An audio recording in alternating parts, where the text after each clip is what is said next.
지금은 휴가의 최고 지금 주간이 휴가 주간이죠. 대부분 많은 이들이 그래서 우리 교우들 중에도 휴가를 떠나신 분도 있고 또 휴가 중인 분도 계시고 할 겁니다. 휴가 기간 동안 몸과 마음을 잘 쉬시고 또 휴가 끝난 뒤에 주어진 일상을 살아갈 때 건강하고 힘있게 살아가는 저와 여러분 되기를 원합니다. 특별히 오늘은 레위기 23장의 안식일 그리고 절기, 이 레위기 23장 안에는 절기가 많이 기록되어 있습니다. 그 중에 안식일 그리고 3대 절기 중에 하나인 유월절에 관해서 말씀을 나누려고 합니다. 거기와 함께 제목을 주일까지 포함해서 안식일과 그리고 주일이 어떤 연관이 있는가 하는 부분까지 말씀을 통해 나누려고 합니다. 제일 먼저 정리해야 될 것은 절기라는 게 도대체 무엇일까? 우리는 신앙생활 하다 보면 절기 이렇게 해서 지킨단 말이에요. 근데 성경에서 말하는 절기는 도대체 어떤 것을 의미하는지를 생각하지 않은 채 지킬 때가 많아요. 당연히 절기니까 지키는 그런 형태를 띠고 있는데 절기가 도대체 어떤 것인지에 대해서 1차 정리를 하려고 합니다. 먼저 이 절기는 언어적으로 보면 당시에 구약에 썼는 히브리어로 보면 고정한다 또는 지정한다 이런 의미를 갖고 있습니다. 고정하는 날, 지정한 날 이런 말이에요. 어떤 날이 있는데 그 날을 지정하고 고정된 날을 이야기할 때 절기라고 하는 이야기를 합니다. 그럼 고정한 날 그리고 지정한 날만 있는 것이 아니고 그 안에는 또 다른 한 의미가 있는데 소집한다 이런 표현이 있어요. 그래 고정하고 지정하지만 모임을 갖는 날이다 이 말이에요. 그럼 절기라고 하는 것은 어떤 일을 위해서 정해놓은 날이고 그날은 모여서 함께하는 날이다 이런 말이에요. 언어적인 말로 보면 이런 표현이에요.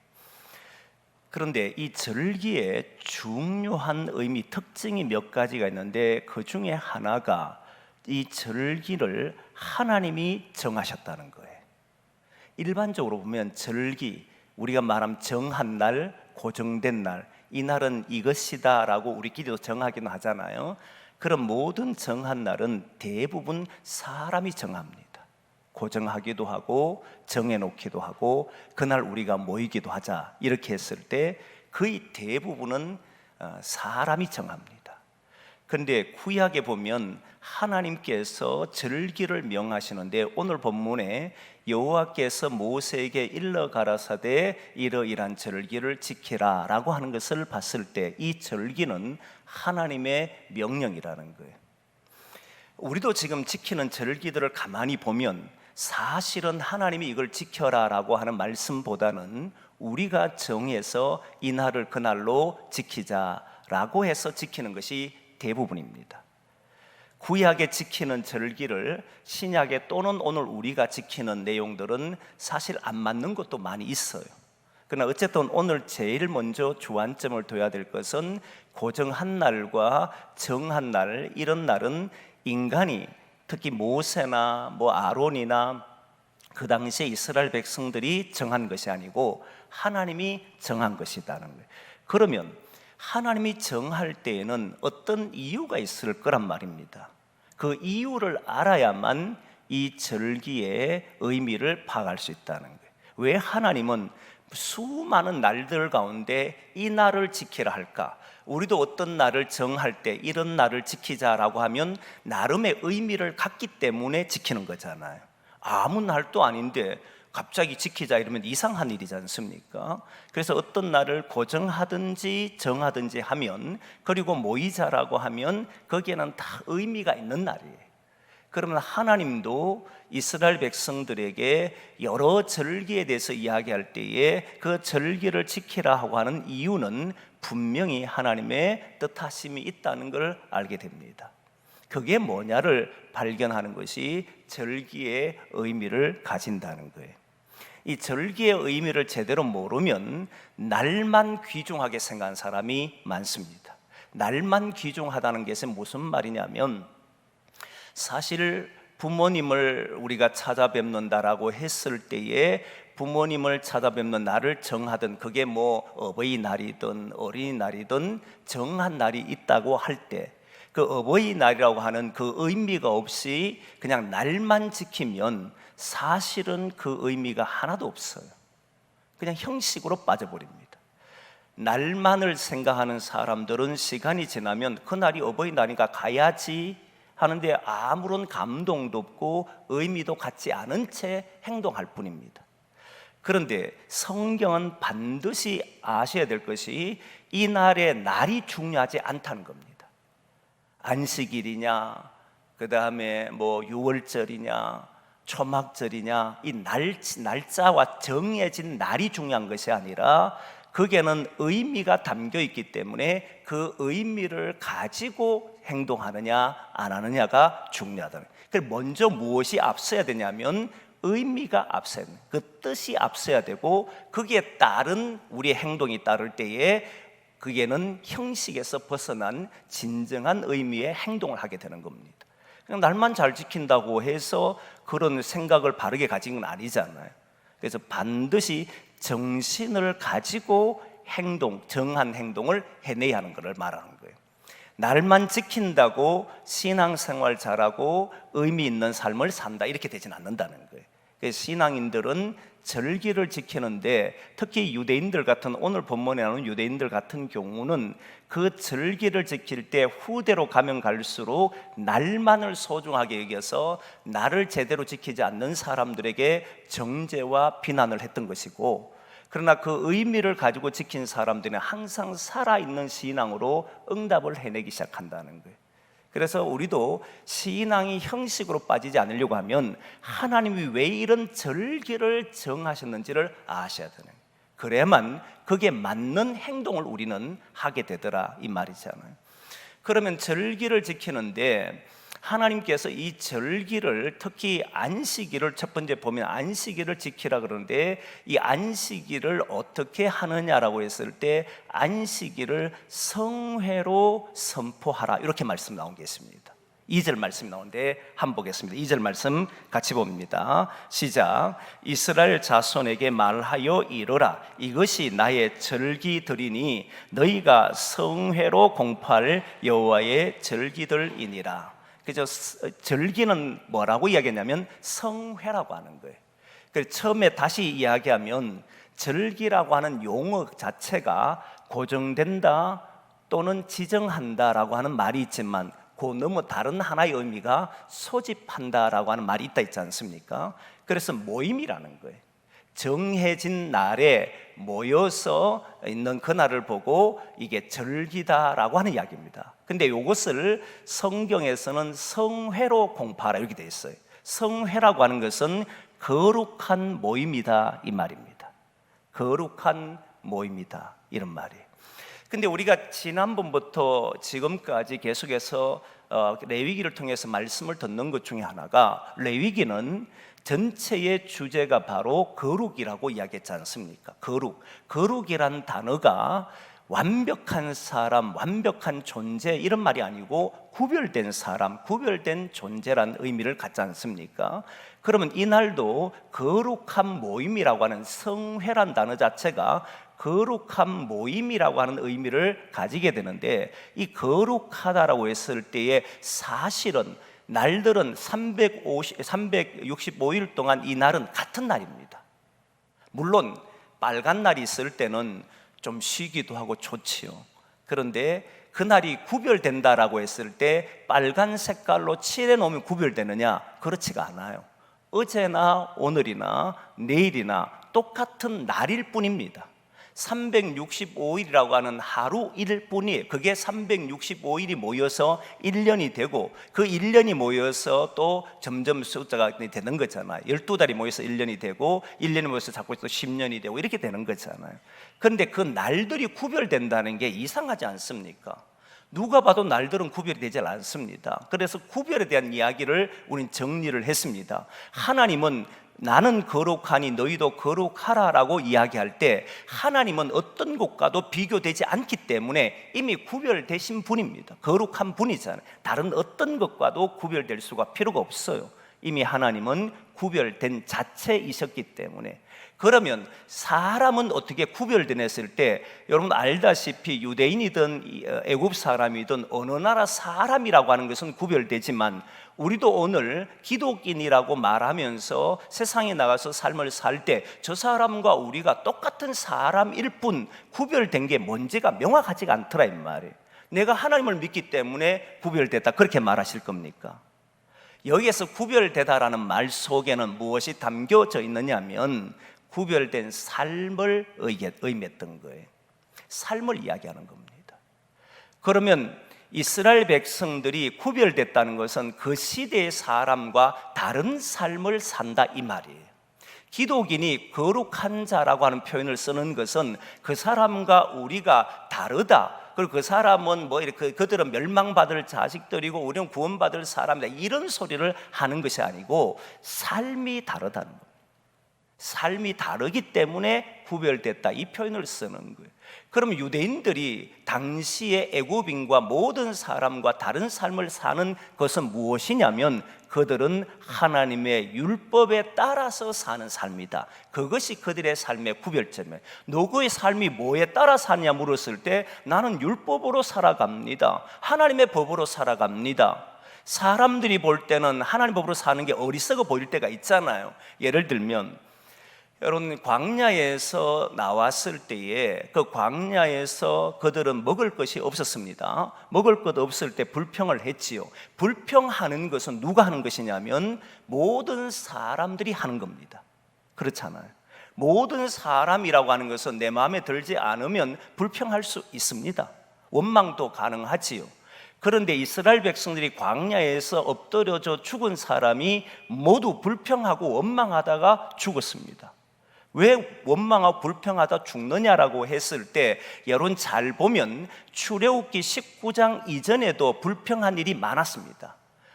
그들이 홍해를 건너기 전에 비하이롯에서 홍해가 딱 앞에 있게 되자 적군이 쳐들어오게 되자 그들은 원망을 했습니다. 그런데 어느 누구도 한 명도 다치거나 상하지를 않았습니다.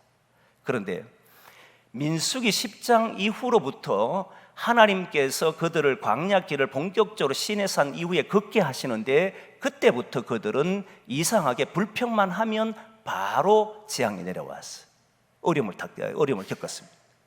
이유가 뭐냐라고 봤더니 그 안에는 그때부터 정해진 게 있었는데 이들은 시내산에서 하나님의 말씀을 받았고 그 율법에 따라 삶을 사는데 나는 너희를 지킨다고 말씀을 했습니다. 너희들은 나의 거룩한 제사장이 될 것이다. 그리고 너희들은 나의 보물이 될 것이다. 그러면서 이들을 하나님의 보호 아래 있음을 이야기했습니다. 그걸 믿겠노라라고 했던 사람이 누구예요?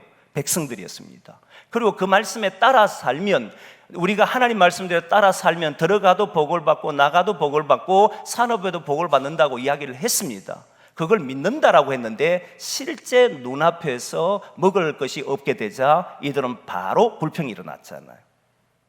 당연히 모든 사람은 자기가 원하지 않는 일이 벌어지면 불평하는 것이 당연하지만 그 당시 이스라엘 사람들은 그런 일이 벌어질 때 어떤 생각을 가지냐면 하나님 앞에 엎드리는 것으로 살아야 한단 말이에요. 바뀌었단 말입니다. 삶이 다르잖아요. 방법이 다르더라. 해결하는 방법도 다르고 사는 방법도 다른 것을 보고 뭐라고 얘기하냐면 구별된 사람이다 이렇게 말하는 거예요. 그냥 삶의 방식이 다릅니다. 뭐가 다릅니까 했을 때 우리는 어떤 환경이 주어졌을 때 거기에 판단하고 행동하는 방식이 다르다는 겁니다. 그게 유대인들의 삶이었다는, 그게 구별이잖아요. 그러면 오늘 우리는 날이라고 하는 하나님께서 절기를 지키라 할 때는 이 절기는 나를 구별하라는 이 말이잖아요. 안식일을 구별하는 겁니다. 날을 구별한다는 게 도대체 어떤 의미를 가지고 있는가? 날이 어떻게 구분되는가? 어제와 오늘 사이에 어떤 구분이 있는가? 일주일 동안 일주일 중에 7일째가 있고 첫날이 있고 이렇게 있는데 무엇이 구별되는가라고 했을 때 구별하는 방법이 오늘 나오는데 3절 말씀에 그것이 나오지요. 같이 한번 봅니다. 3절 말씀 봅니다. 시작.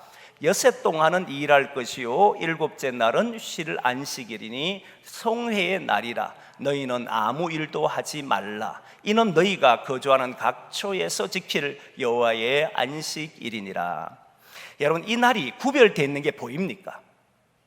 보이죠? 뭐가 보입니까? 노동하지 말라.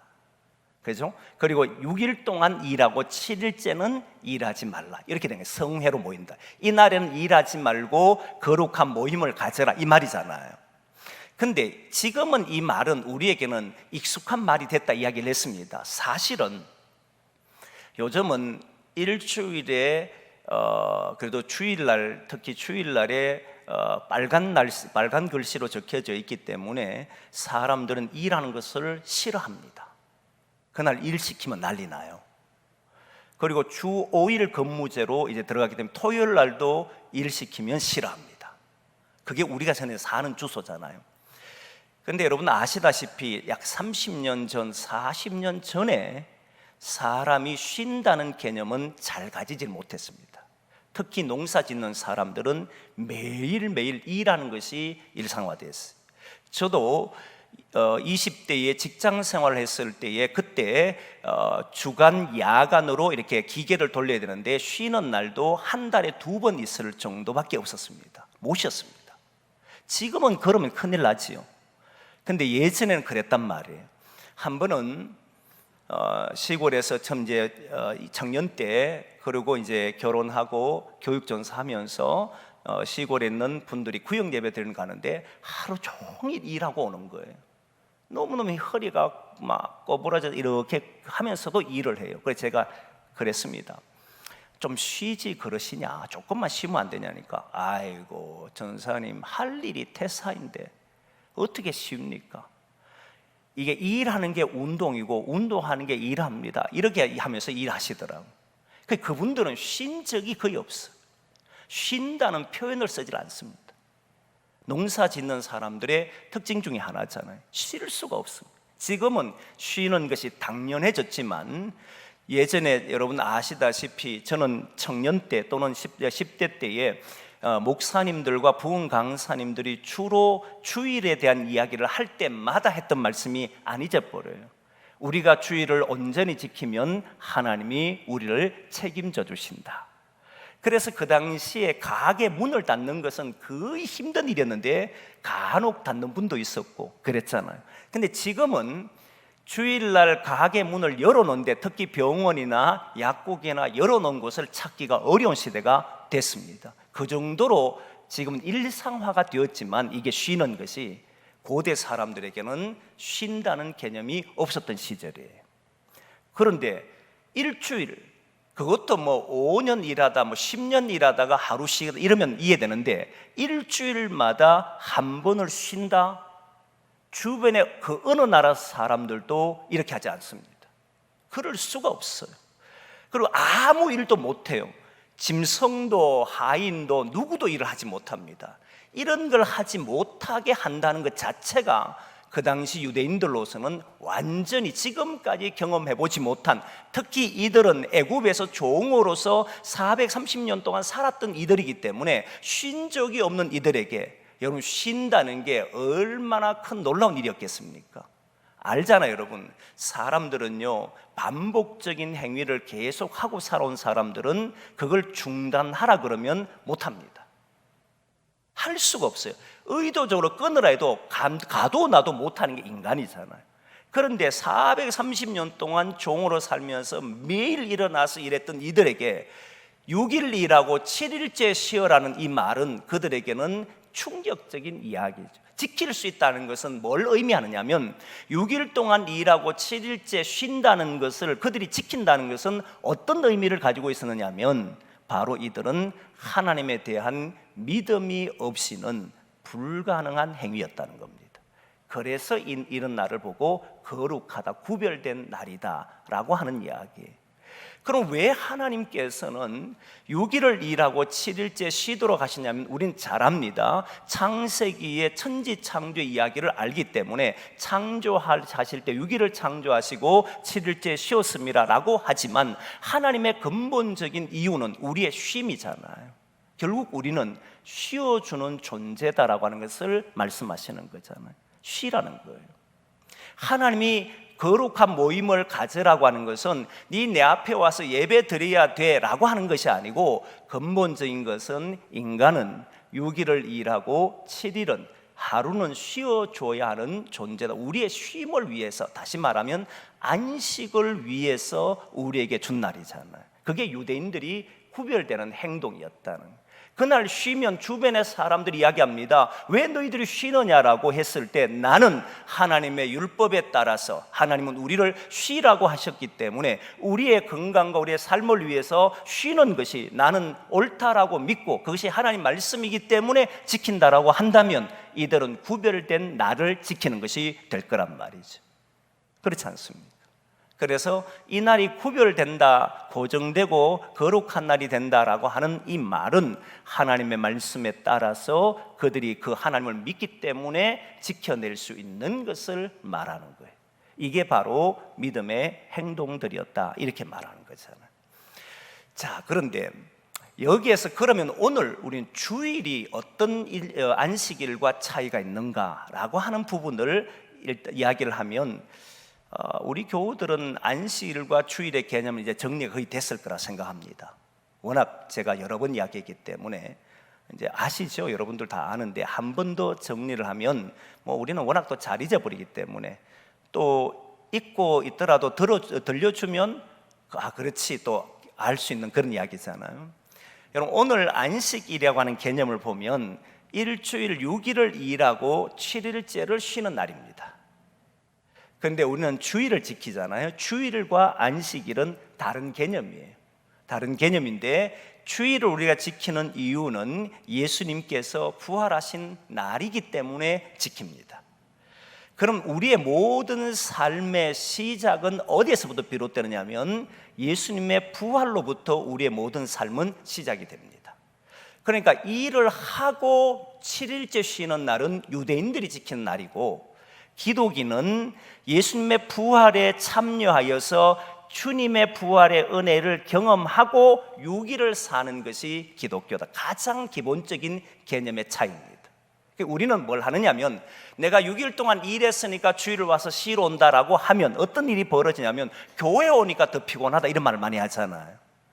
교회 오니까 일주일 내내 일하고 주일을 왔는데 더 힘들더라 이렇게 말하는데, 그건 유대인들이 가지고 있는 개념입니다. 우리는 일주일 동안 땀 흘렸기 때문에 쉬는 게 아니라, 오늘부터 나는 내 삶을 시작하겠습니다. 매주일마다 새로운 삶의 시작이 된다 이 말이에요. 그래서 우리는 예수님의 부활에 동참합니다. 그리고 어디를 가냐면, 내게 준 세상에 가서, 내게 준 삶의 현장에 가서, 거기에서 죽음 있는 곳에, 어둠 있는 곳에, 죄악 있는 곳에 구원의 일들을 일으키며 살겠습니다라고 하는 그 결단과 담대함이 일어난 장소가 주일이라는 거예요.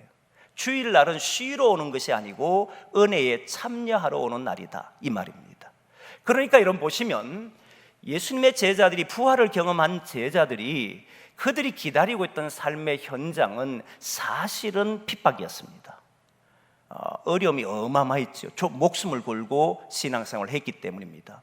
그런데 예수님께서 그들을 성령이 임하기 전까지는 예루살렘을 떠나지 말라고 했습니다. 성령이 임하고 난 이후에 이들은 예루살렘을 떠나서 모든 곳에 가서 복음을 전합니다. 이 말은 내 힘으로는 주어진 현실을 이겨낼 수 없다는 거예요. 6일 동안 일하고 7일째 쉼으로 우리의 삶이 회복되는 것이 아니고, 우리의 삶이라고 하는 것은 성령이 함께 할 때, 예수님의 부활에 동참하고 성령께서 우리에게 힘을 줄 때, 그 힘으로 6일 동안 나가서 삶을 살겠다는 것의 첫 출발이 어디냐면 주일이라고 하는 겁니다. 그래서 여러분, 주일날 올 때 쉬러 오면 안 돼요. 뭐하러 와야 된다는 겁니까? 은혜를 받으러 오시라. 그걸 기억하세요. 그냥 오면 안 됩니다. 오늘 내게 주실 은혜가 무엇일까? 하나님 내게 주시는 말씀이 무엇일까? 그리고 나는 어떻게 살아야 하는 것일까? 그걸 깨닫고 그걸 발견하면 여러분 놀랍게도 쉼이라고 하는 용어가 어떤 용어였냐면 쉬는 것은 누워 자는 것만 쉬는 것이 아니고 내가 삶의 의미를 되찾았을 때 진정한 쉼이 있다는 걸 알게 됩니다. 그렇지 않던가요? 저는 주일을 지나고 나면 전에도 한번 얘기했습니다만은 자꾸 좀 자래요. 청년 때 쉬어래요. 나는 그렇게 해서 쉬지 않는다라고 생각하고 있는데 자꾸 쉬어라는 거예요. 내가 좋아하는 것을 할 때 진짜 쉼이 됩니다. 내가 좋아하는 것을 할 때. 그런데 기독인은 이걸 조금 더 뛰어넘어서 자신의 삶에 가치 있는 일을 할 때 그 삶이 의미를 가지고 참된 쉼이 된다는 사실을 알게 되더라는 거예요.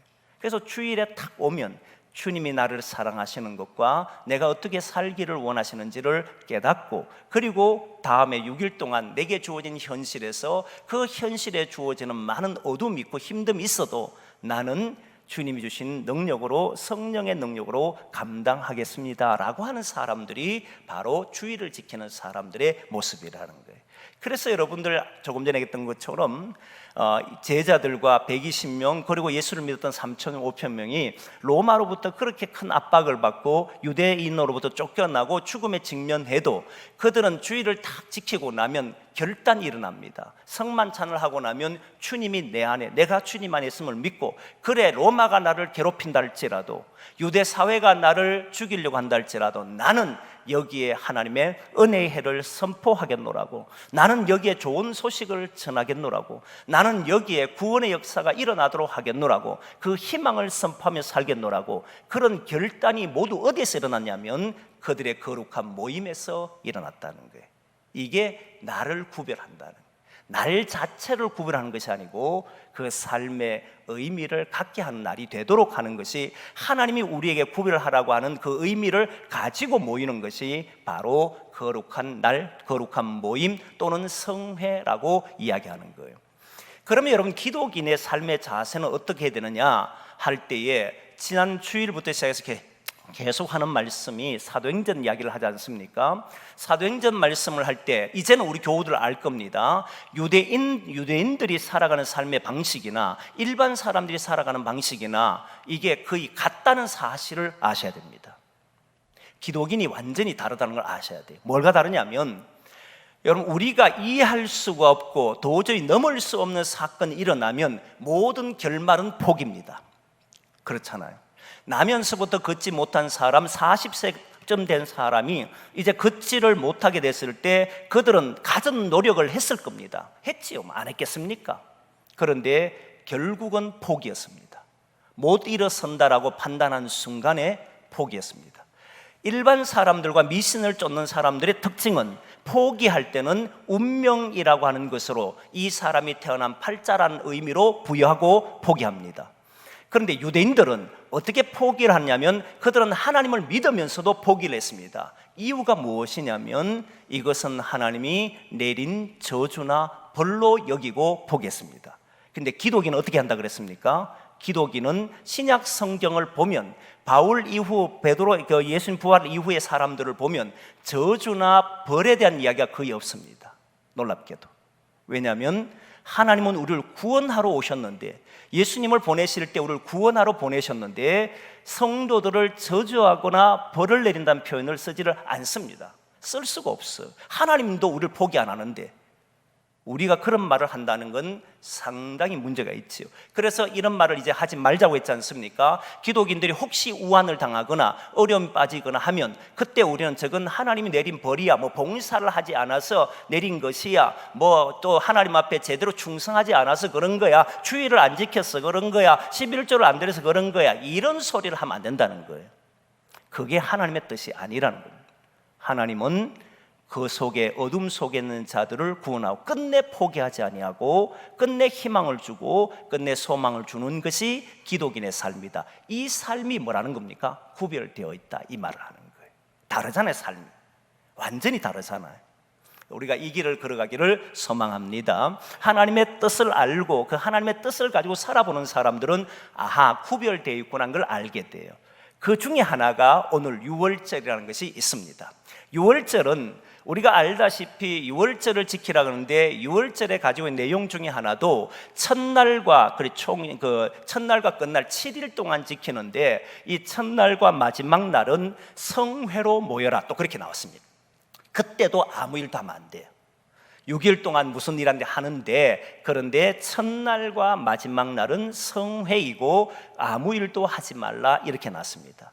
그런데 여기에서 첫날이라는 단어를 썼는데 이 첫날은 어떤 의미를 가지고 있었느냐 하면 한번 보겠습니다. 5절 말씀 23장 5절 말씀 같이 봅니다. 시작. 첫째 달 열나흘 날 저녁은 여호와의 유월절이요. 첫째 달이라고 하는 이 첫째 달은 어디서 사용되느냐 하면 이스라엘 백성들이 애굽에서 나올 때 유월절을 지켜라 하기 전에 이제 이 달을 너희의 시작하는 달로 정한다 했을 때 그 내용과 동일한 내용입니다. 첫째 달이라는 거예요. 한번 보겠습니다. 출애굽기 12장 2절 말씀 제가 여러 차례 했기 때문에 이미 우리도 압니다. 같이 보겠습니다. 시작. 이 달을 너희에게 달의 시작 곧 해의 첫 달이 되게 하고, 사실 유월절은 아비벌이라 해가지고 애굽의 원력대로 하면 3월 4월경입니다.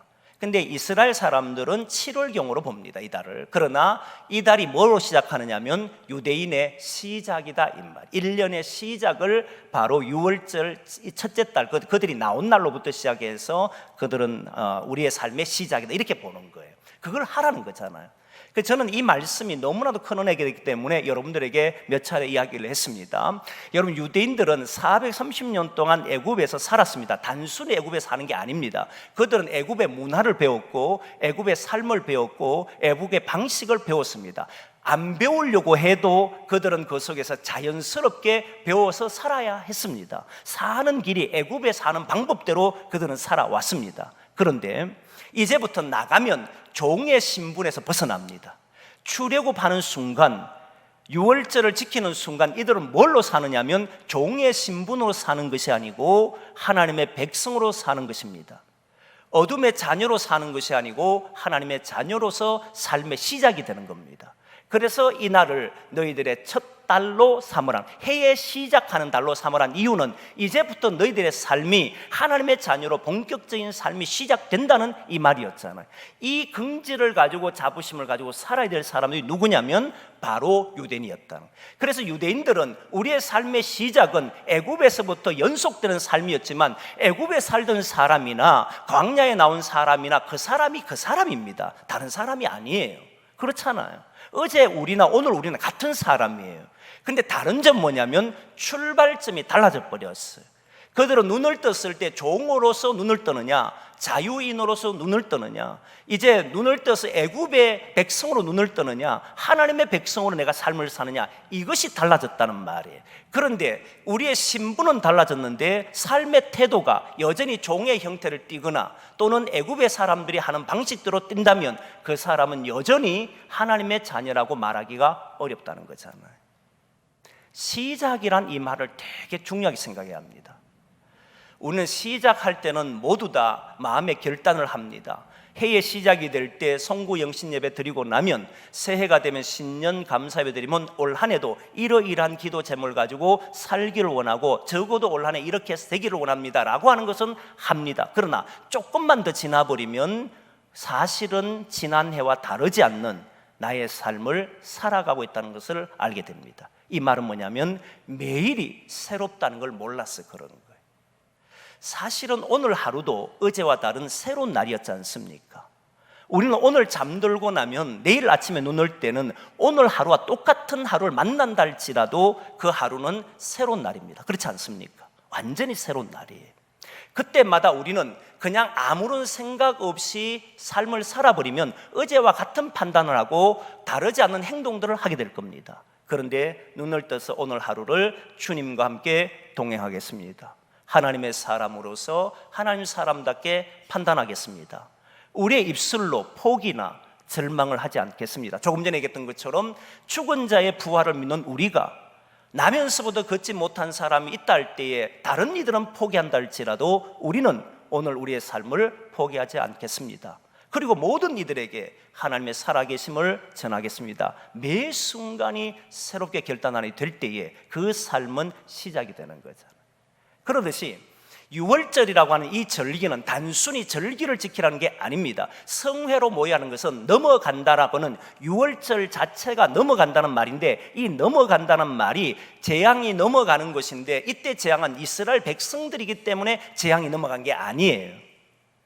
이스라엘 백성이라 할지라도 하나님의 말씀에 따라 준행하지 않는 사람들은 재앙이 넘어가질 않았습니다. 어린 양을 잡아서 좌우 문지방에 또 임방에 피를 바르라고 한 그 집만 넘어가잖아요. 만일 애굽 사람이 또는 이방 사람들 중에 누군가가 이 말대로 행하였다면 그도 재앙은 넘어갔을 겁니다. 그렇지 않겠습니까? 하나님의 말씀에 따라 사는 삶이 이들의 삶의 시작이었다는 거예요. 이걸 기억하셔야 돼요. 오늘 우리는 하루를 살 때 주의 말씀을 듣고 나는 주님 말씀대로 오늘 하루 산다면 구별된 삶이 된다는 것을 보이게 될 겁니다.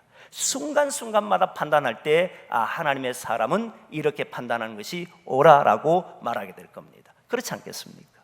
그래서 우리는 유월절을 지킨다 또는 안식일을 지킨다, 나를 지키는 것으로 모든 목숨을 걸어서는 안 됩니다. 물론 절기를 지킬 때에 하나님의 마음을 가지고 지키는 사람들은 정한 날을 소중히 여깁니다. 그러나 정한 날을 소중히 여긴다고 하면서도 그 의미를 놓쳐버리면 그 소중히 여긴 날은 그에게는 아무것도 되지 않을 겁니다. 그냥 지킬 뿐인 형식적인 신앙일 뿐입니다. 그래서 저와 여러분들은 매일매일 만날 때마다 새로운 사람으로, 새로운 모습으로 주 앞에 선 사람답게 행동하고 판단하고 그렇게 시작하는 삶이 되기를 원합니다. 예수 그리스도가 이 땅에 오실 때 이 땅은 새롭게 시작됐습니다. 그래서 기독교적인 우리 저희 신학적으로 보면 종말론이라 그래요. 그때가 바로 어둠이 끝나는 날이었고 이 세계는 시작된 날입니다. 새로운 시작된 날이고, 우리가 개인적으로 예수 그리스도를 만난 그 날이 우리의 삶에서는 완전히 뒤바뀐 날이라는 겁니다. 매일매일 주님과 함께 동행하는 그 날은 바로 오늘 새롭게 시작하고 새 길을 열어가는 날이 된다는 말입니다. 언제 예수를 믿었느냐, 몇 시 몇 분에 믿었느냐, 그 날을 말하는 게 아닙니다. 우리가 예수 그리스도의 사람이 되는 그 순간부터 우리는 새로운 사람이 되었고, 그리고 그 사람으로 한 걸음 한 걸음 걸어가는 그 날들이 모두 다 새로운 날이라는 사실을 믿고 날마다 주의 길을 걸어가기를 소망합니다. 그래서 어제 일은 버리고 오늘 일을 생각하고 함께 기도하고 함께 아름다운 날들을 만들어가기를 소망합니다. 그래서 우리 절기를 보면서 함께 통성으로 기도하기를 원합니다.